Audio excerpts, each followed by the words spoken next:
asking Julie, because Julie, you've been talking about feminism for decades. We're now in a place, a strange place, I think, where women have more freedom to do all the things that maybe previous generations of women did not have freedom to do. And many, including me, actually think that's a very good step forward.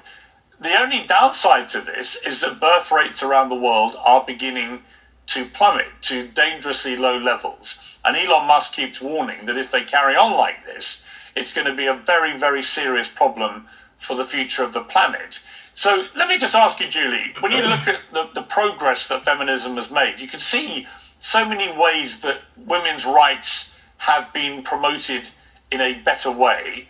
But are you concerned about the dropping birth rates and the fact that women no longer, because so many more are going out to work and everything else and prioritizing work perhaps over family, that birth rates ultimately are obviously going to reduce, and that ultimately that could be a very self-defeating thing for the planet? We need to pay attention to the fact that many women, when they have children, have no support, no childcare, feckless fathers who leave if they're there in the first place. That's crazy. Where that is wild. Very little maternity leave, hardly any You teach them not to need a man.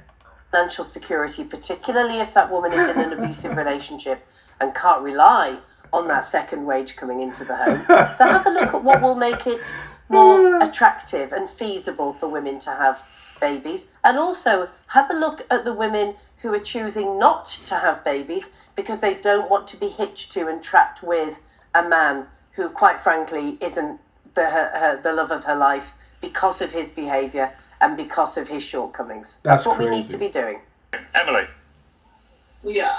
Piers, I just want to bring up a point that, and personally, I don't know the stats. I'd be very curious into looking into it, but I think it would be remiss to not mention the fact that many, many women, personally I know a bunch, but I want to see the stats on it, are trying to have kids that are doing rounds of IVF, spending all of their money that they've saved up trying to have a kid, are infertile, are having miscarriages, never got their period. I think we also have a really serious health crisis going on, at least in the United States. I can't speak about the UK, that Bobby Kennedy is very well aware of, about hormones in the foods that are making it a lot harder for women to have children, because I know many, many women who would love to have a big, beautiful family, but can't even conceive their first child. So I don't know if it's necessarily everyone making a decision to not have kids, rather a health problem, and I'd advise everyone to look into that too.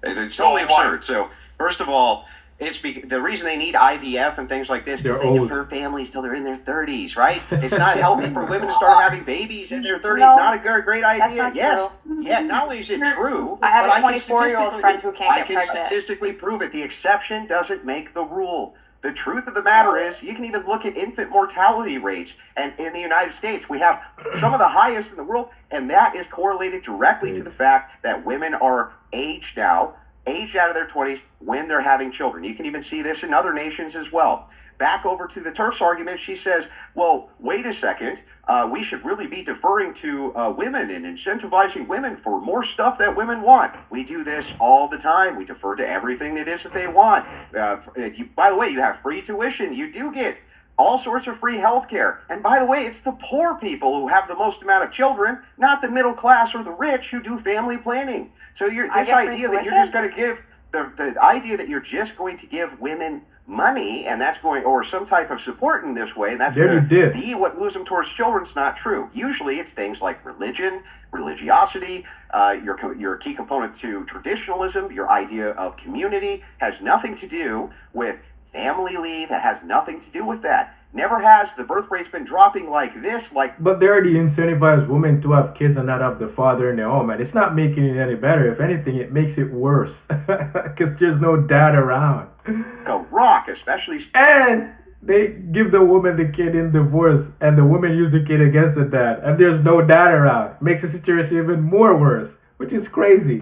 Since the 1900s, right? But even in the 1800s. But now, since birth control especially, and women's liberation, the sexual revolution, it has dropped so drastically, we can't even reproduce the population. These aren't answers. You're not answering any problems. None.